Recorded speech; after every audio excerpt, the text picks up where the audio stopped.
Hello friends, welcome to Unique Tech. दोस्तों, आज मैं आपको पोको F7 और iQOO Neo 10 के बारे में पूरी इन्फॉर्मेशन देने वाली हूँ कि इन दोनों में कौन सी चीजें सबसे ज्यादा बेहतर आपको मिल रही है और कौन सा बेहतर परफॉर्मेंस देने वाला है आपके रिक्वायरमेंट के अनुसार।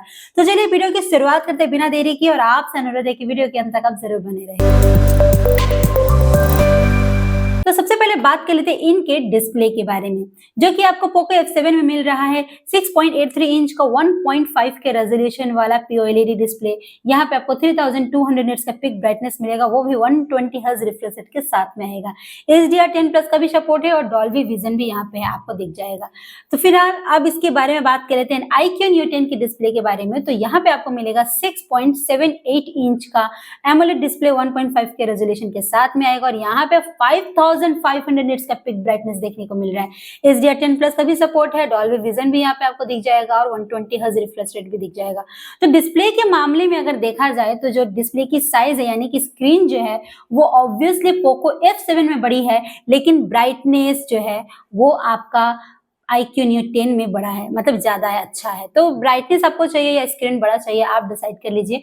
लेकिन अगर ब्राइटनेस के ही तौर पे देखा जाए तो iQOO Neo जो है उसका डिस्प्ले बहुत अच्छा है पोको F7 की तुलना में। उसी के साथ में बात कर लेते हैं इनके प्रोसेसर के बारे में। तो प्रोसेसर में कोई कमी नहीं है, क्योंकि दोनों का ही प्रोसेसर जो है स्नैपड्रैगन 8s Gen 4 के प्रोसेसर के साथ में आ रहा है, जिसका एंटिटी स्कोर 2.1 मिलियन का स्कोर इसको मिला हुआ है। तो प्रोसेसर में कोई कमी नहीं, दोनों एक ही प्रोसेसर के साथ आ रहे हैं, क्योंकि दोनों ही जो है मिड रेंज का फोन है, तो यहाँ पे किसी तरह का कोई अंतर नहीं है। सो OS के बारे में जान लेते हैं। तो यहाँ पे पोको F7 में आपको Xiaomi का लेटेस्ट OS जो कि HyperOS 2.0 के साथ में वो आ रहा है, वो भी Android 15 पर बेस होके।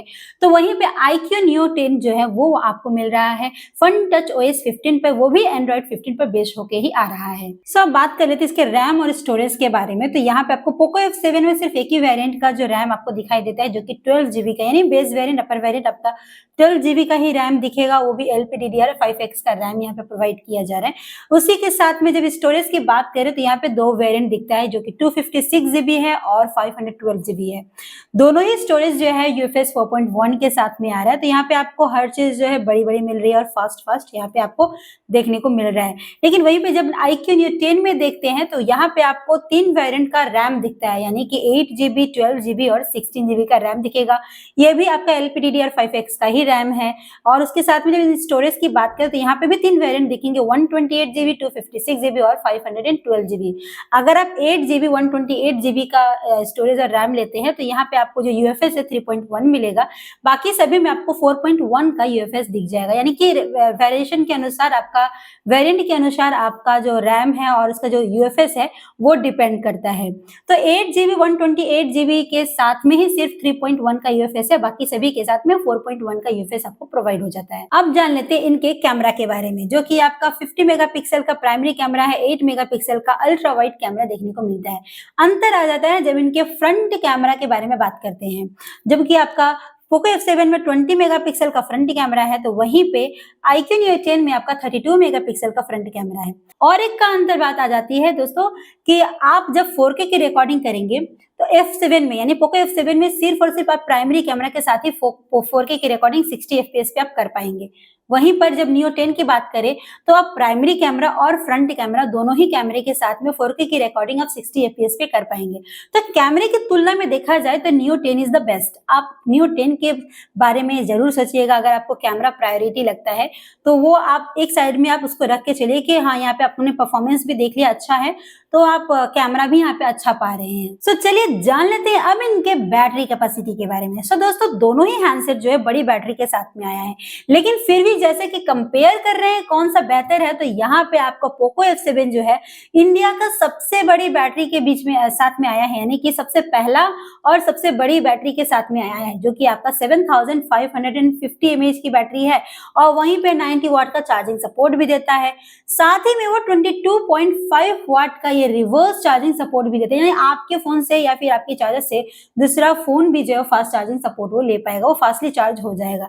तो वहीं पे iQOO Neo 10 जो है वो आपको मिल रहा है 7000 mAh की बैटरी, वहीं पे 120 वाट के फास्ट चार्जिंग सपोर्ट के साथ में आया है। तो बैटरी को लेकर कोई टेंशन नहीं है, लेकिन अगर आप गेम ज्यादा खेलना चाहते हो, आपका यूज जो है मोबाइल का वो ज्यादा है, तो पोको F7 आपके लिए बेस्ट होगा, क्योंकि बड़ी बैटरी इसमें आपको मिल रही है। सो अब इनके बनावट के बारे में जान लेते हैं। तो पोको F7 जो है वो आपको एल्युमिनियम मेटल के साथ में आया है, यानी कि इसका जो पैनल है साइड पैनल बैक साइड में, तो वो दोनों ही आपका मेटल के बॉडी से बना हुआ है। और जो वहाँ पे आप देख सकते हैं कि एक यूनिक डिजाइन भी ये प्रोवाइड कर रहा है आपको, जो कि हाँ वो जो बैक साइड में आपको ग्लास फ्रेम दिख रहा है, फ्रंट में तो ऑलरेडी डिस्प्ले जो है वो आपका गोरिल्ला ग्लास 7i की प्रोटेक्शन है, तो साथ में जो बैक साइड में जो ग्लास है वो भी आपको गोरिल्ला ग्लास 7i के प्रोटेक्शन के साथ में है। तो किसी भी निश्चित ऊंचाई से गिरे तो इसको कोई भी किसी तरह का खतरा नहीं है, कोई प्रॉब्लम नहीं है, यहाँ पे किसी तरह के स्क्रैचेस आपको देखने को नहीं मिलेंगे। लेकिन वहीं पे अगर नियो 10 को देखा जाए तो वहां पे ये प्लास्टिक फ्रेम के साथ में है, प्लास्टिक बॉडी के साथ में है। फ्रंट का जो ग्लास है वो आपका सेंसेशन का है, यानी कि नॉट सेंसेशन अप ग्लास के साथ में आया है। तो यहाँ पे आप एक बोल सकते हैं कि जो ड्यूरेबिलिटी आपको देखने को मिल रही है बॉडी स्ट्रक्चर के रूप में, वो आपको पोको F7 में ज्यादा दिख रहा है। तो अगर आप ड्यूरेबल चाहते हैं, आपके हाथ से बार बार जो फोन गिर जा रहा है, आप पोको F7 के साथ में जाइए, वो आपको कंटिन्यूसली एक बहुत अच्छे से लॉन्गेविटी आपको प्रोवाइड करेगा, ड्यूरेबिलिटी प्रोवाइड करेगा, आपके स्ट्रॉन्ग मटेरियल यहाँ पे यूज किया गया इसलिए।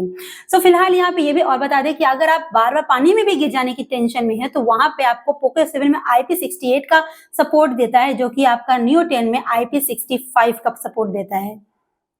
मतलब अगर आप गीले हाथ से भी टच करो या फिर गीले पानी में गिर भी जाए तो कोई टेंशन नहीं है, ये सेफ रहेगा आपके लिए। सो दोस्तों, ड्यूरेबिलिटी परफॉर्मेंस के लिए अनुसार देखा जाए तो बैटरी के लिए देखा जाए तो पोको F7 जो बेस्ट है, लेकिन वहीं पे अगर आपको परफॉर्मेंस चाहिए, कैमरा चाहिए, तो ये इसके लिए आपको नियो 10 जो है वो बेस्ट रहेगा।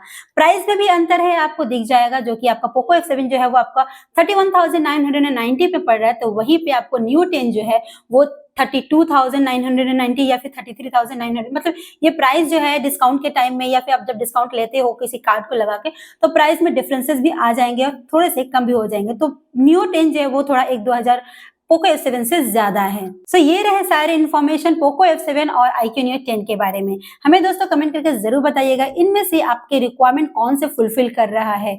फिलहाल वीडियो को अंत यहीं पे करते हैं। आप वीडियो को लाइक जरूर कीजिएगा, चैनल को सब्सक्राइब और शेयर जरूर कीजिएगा। मिलते हैं आपसे अगले वीडियो में, तब तक के लिए बाय बाय।